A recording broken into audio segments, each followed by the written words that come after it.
Hello, everyone. I'm Zainab Selvi, and I have the great honor to be on stage with the India's biggest movie star, AMIR Khan. Thank you.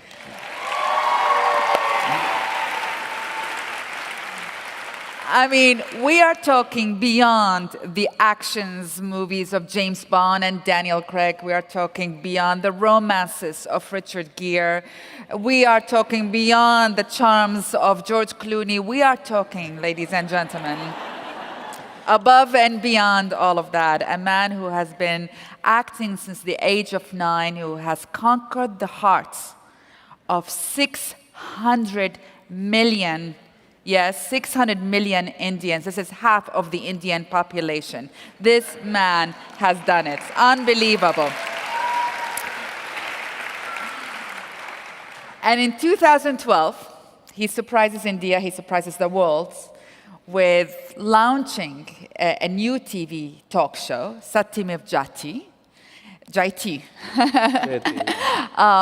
that tackles social issues, taboos, heads on. I mean, you just put yourself out there. What inspired you to do that? Well, a very good evening to everyone here. I think it started somewhere when I was a very small child, and it began with my mother, I think. My mother's been a big influence on me, and I'll narrate an incident of my life which stayed with me all along, and that's I used to play a lot of tennis when I was a kid, and competitive tennis, state level, national level.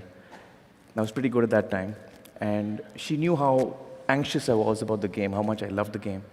And every time I had a match, she'd be waiting for me to come home. And when I would come home, she'd ask me, did you win, did you lose? Usually I would win, so my answer would be I won.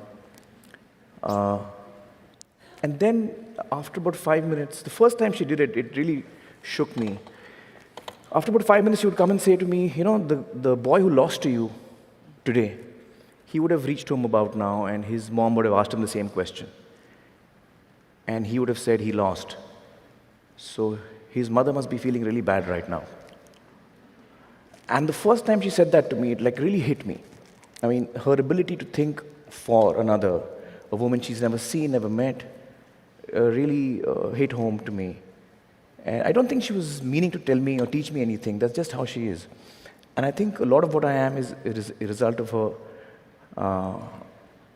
I think the second person who's been a big influence on me is my friend Satyajit Bhatkal, who happens to be the director of the show. Satya and I were in school together. He was a topper in the class. I was the backbencher.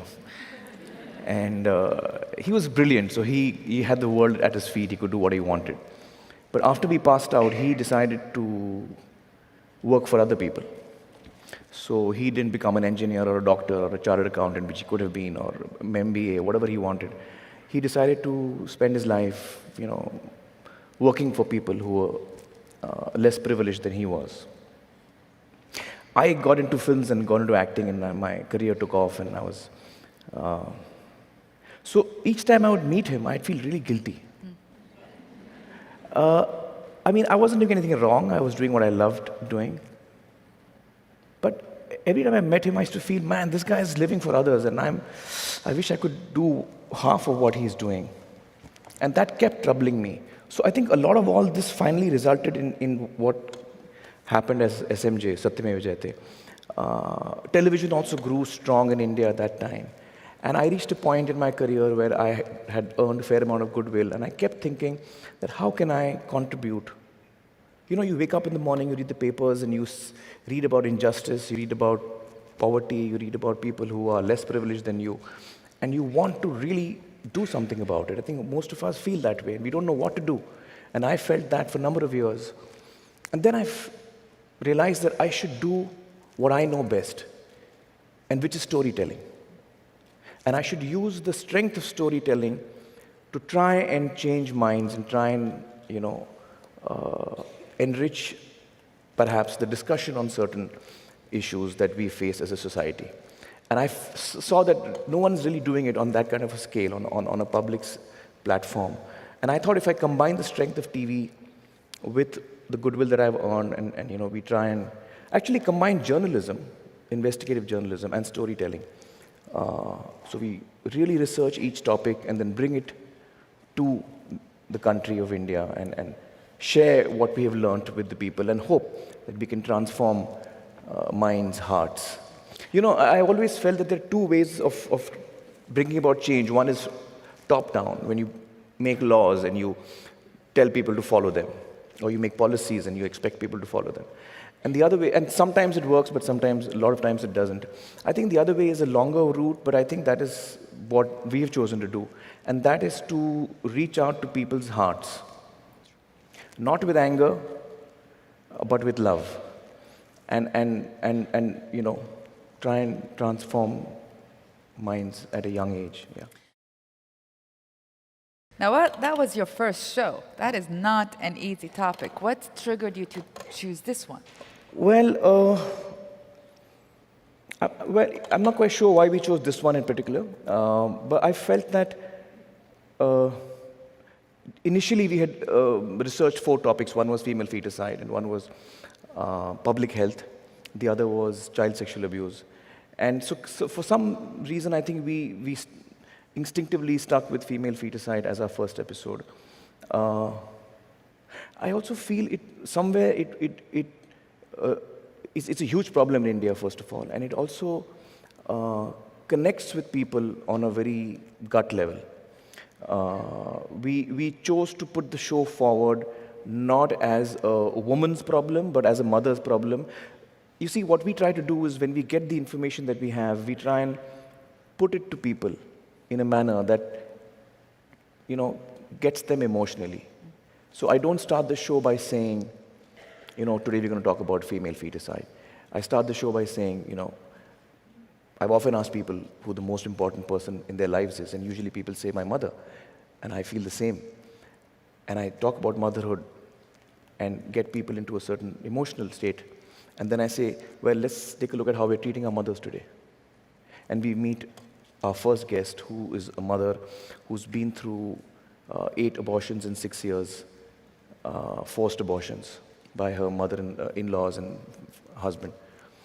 And so when you're looking at her and you're hearing her story, you're looking at a mother and what a mother goes through, and then, of course, what a woman goes through when she's, you know, forced to go through an abortion. So I think that kind of really got people. You know, the first episode itself has a very strong emotional connect, is what we felt. And that's why I think we chose female feticide as our first episode. And you'll be happy to know that, you know, in 2011 was when the episode aired. And before that, the census that was carried out had a certain numbers. It was, the national average was 914 girl childs against 1,000 boys born every year. And it was sliding.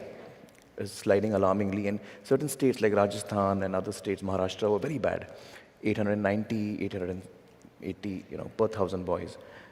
You'll be pleased to know that these 2 states have revealed their numbers today after 3 years, Rajasthan and Maharashtra. And in both these states, the ratio has gone up by 50 to 60 points. So it's now around 950 to 1,000 boys. Wow, wow, wow. And I believe it's a combination of the show, which is reaching out to millions of people and talking to them, you know, emotionally. And it's also the governments, the Rajasthan government and the state government of Maharashtra really acted very, very dynamically. And it's a result of all of this, I think. And people actually reacting to it and deciding that they don't want to do this anymore, a lot of them. Now, it is illegal in India. Well, abortion is legal, but sex-selective abortion is illegal. And that itself is strange. I mean, in the US, I don't think there's a law in which you cannot ask your doctor what the sex of the baby is going to be. Because in the US, the doctor doesn't expect you to go and abort the child if it's a girl. So you don't need a law over here which tells you that. So in India, we have a law where you cannot ask the doctor what the sex of the child is. And the doctor is not allowed to tell you. So both the doctor and the parents could be in jail if they ask the question and that question is answered. Now this law is actually, it tells us what we are. This law is needed for us, unfortunately. Otherwise, in other societies, you don't need this as a law. Usually you celebrate. I have a girl. Yeah. There's another law we have in India where as a criminal, you can't stand for elections. You need a law for that. I mean, it's sad. What I'm saying is sad.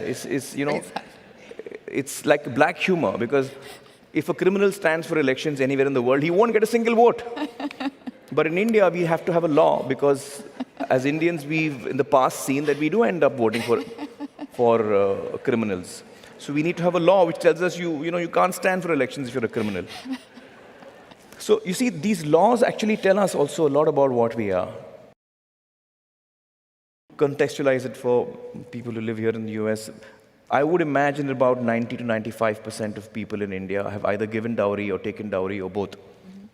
So when you're communicating to the huge majority of the country and telling them that what they have been indulging in perhaps is not the best thing to do, and most probably the TV that they're watching your show on has also come in dowry. So you have to, which is why it is so important for us to communicate this with love. And we had this discussion very early on with the core team. I said, with what driving emotion are we doing this show? Are we doing this show with anger? Because then our conversation is different. And I'm not doing this with anger. I'm doing this with love, because I really feel that only with love can you actually, affect a person and bring about change. There are so many things that we need to, and we have to look inward, and I'm included in that. I'm not excluded in that. We have to look inward, at ourselves. But did it make people uncomfortable that you touched on these how did they respond? Well, by and large, the huge majority, the very positive thing I want to tell you is that the huge majority of Indians has just loved the show. And that speaks a lot for what India is today. It speaks a lot for the fact that India wants to change. India is ready for change. I mean, I would have imagined, none of us had imagined a show which is picking such heavy topics would be so popular across the country. And the fact that it is so popular really speaks well for us as Indians today. That we have issues, we have problems, but we want to leave them behind. We want to come out of them. And we really want to move ahead and improve ourselves. I think that's what the success of the show tells us. Has there, how do you come up about choosing the subjects? I mean, we have a lot of fights. And are there subjects where you say we're not going to touch that? No, so far that's never been the case. We've picked really difficult topics as well. One of our really difficult topics was untouchability, which is a big issue in India. The constitution of our country says that we're all equal. But in reality, that's not so yet. It's a journey that we have to, it's still a journey that we are on to reach there. Sure, equality is an issue in a lot of societies, I think, but in India, because of the way the caste system is, it just makes it a lot more complicated. And that's a very touchy topic as well. It's a topic that people feel very emotionally about. And 15% of India, roughly 15% of India is Dalit, which is the untouchable caste. And so therefore 85% is not Dalit. And we are communicating with the 85% of country, speaking to them about, what are we doing? What are we doing? Is it right? Are we comfortable with it? So how did you go about that? Well, we in all our shows, in all our topics, we're just honest, but we do it with a lot of love. We do it with a lot of love, so that people, let me say this much, that while the majority of the people have loved our show, there has been a minority, probably in every topic, that doesn't like us. Like, there are a couple of men's organizations which hate me. They keep writing to me emails about men's problems, and why don't you take up men's problems? So we did, in fact, in our last season, we picked up masculinity. What is it to be a male? Because we figured that unless we relook at and hopefully redefine what a man is, things are not going to change. Uh,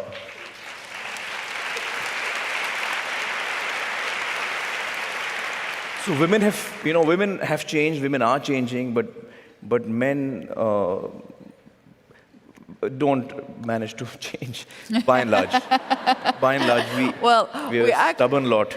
So we thought we'd look at, what is a real man? Is a real man someone who goes and beats up people? Is a real man a person who's a protector? Is he the guy who's going to, so what's a real man? Is he? So I strongly feel that we have to, from the time that the child is born, you have to treat both children equally, whether it's a boy or a girl. And you have to allow the boy child to cry. You have to allow him to cry. Because the first thing we tell a boy when he cries, don't cry. Are you a girl? Why are you crying? So he grows up feeling that I'm not supposed to cry. And when you tell the child not to cry, you're actually removing him further and further away from his emotions. He's feeling something and you're not allowing him to feel that. So you're distancing him from his emotions. And then you're surprised why he's beating up his wife. Because the fact is that when you tell the child that it's perfectly all right to cry, it's perfectly all right to feel terrible, it's perfectly all right to feel scared. Most boys are told, hey, you can't feel scared. You're a boy. Are you scared of the dark? Come on, go to the roof alone. So boys feel scared, and we have to tell that small child of 4 that it's all right to be scared. And so that boys can grow up more sensitive. Right now, we are creating boys, or we are working towards creating boys who grow up to be insensitive. There's a portion of the show in which I'm told by another man. He says that in India, real men don't cry, and real men don't hold their wives' hands. The wife walks 2-3 feet behind. Now, you must understand, India is a large country. So when I'm saying this, don't take it literally. This is mostly in rural India, and there are a lot of extremely progressive people in India as well. So I don't want to give you all the wrong impression. But this is an issue. There are villages in India, in rural India, where this is the belief, this is how they've grown up. So on the show, I said, based on all of these definitions of what a real man is, I'm completely not a real man because I hold my wife's hand all the time. I hug my children. You're not supposed to hug your children. You're not supposed to show affection to your child as a male, a true male. So I hug my children all the time. I cry all the time. I was crying just before I entered the stage. That's true. It is true. Yes. We were both crying, actually. I was listening to, what's her name? Saida? I guess yes. I was listening to her speak and I was in tears. So I cry all the time. Have you cried on movies, on TV? On TV, every episode of mine, yeah. Excellent. Not a single episode goes by when I don't cry. And it's not only during the show itself, it's even when I'm researching it. When you're researching these topics, it takes days for us to go through all the material we collect. And invariably, in every topic that we've picked, we get to a point where me and Satya and Swati and all of us get so disheartened. I'm looking at an interview and I'm weeping. And we kind of shut it off and we're like, why are we doing this? Nothing's going to change. You suddenly feel very disheartened. But then you come across a person who is working in that and has got so much strength, so much resilience, so much grace, and such dignity that it brings you back to your feet. In these 5 years that I've researched Satyameva Jayate, I've seen the worst in mankind and I've seen the best, the most beautiful in mankind. I've come across people who are such amazing and inspirational people. I spoke to this lady whose son had been murdered. Her son had got married to a girl from a different religion, and so it was an honor killing. This lady spoke with such dignity and such grace, and with such forgiveness in her heart. I just couldn't get over it. It was it was so amazing to listen to her speak. She's talking about her son who's been killed. And, I don't know where she finds the strength from to still look for love, in people. I was speaking to these two women. We often assume in India that women who are from rural India are uneducated and therefore not as strong as women from cities, etc., etc.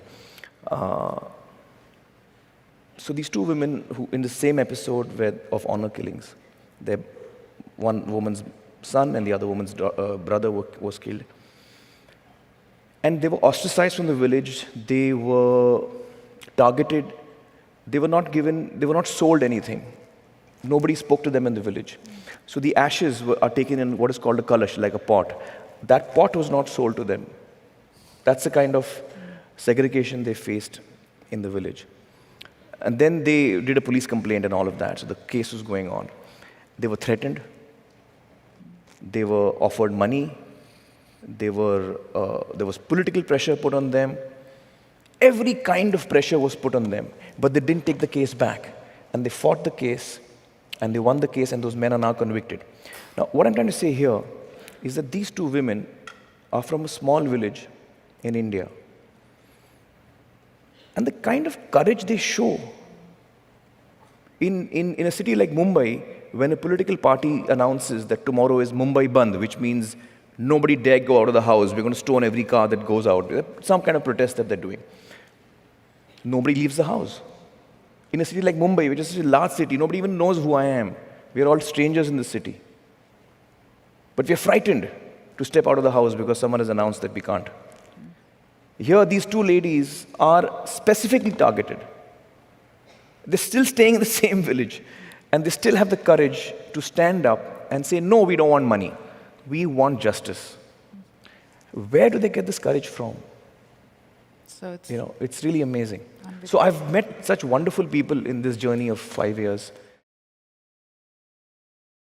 It's hard to sort of escape the fact that you lost weight or gained weight. And you sort of were thinner in here, but I understand it's because you're in a movie right now. You're in the midst of shooting a movie. I'm actually getting ready for this film that I'm playing an older man who's an ex-wrestler. So I'm putting on a lot of weight, which is fun. But has it changed your choices of stories as a star, as a movie star? Not really. I wouldn't say it has changed my choices as an actor, but quite naturally I get attracted to films because of who I am. So this film that I'm doing, for example, it's called Dangal, which means wrestling, and the story is about this wrestler who has a dream to win a gold medal, an international gold for his country. He can't fulfill his dream because he doesn't have money, he has to give up wrestling, and so he decides that his son will fulfill his dream. And then he proceeds to have 4 daughters in the next 15 years. So the story is about his daughter fulfills his dream. Yeah. And exactly. Well, AMIR, you could have easily rested in the limelight, and yet you took, with courage and with integrity and with love and inspiration, you just went ahead and inspired, half of India's population. This is a huge deal and inspiring all of us here in America. So, chapeau to you. Thank you. Good luck. Keep going. We are all behind you. Thank you so much. Thank you, thank you, thank you.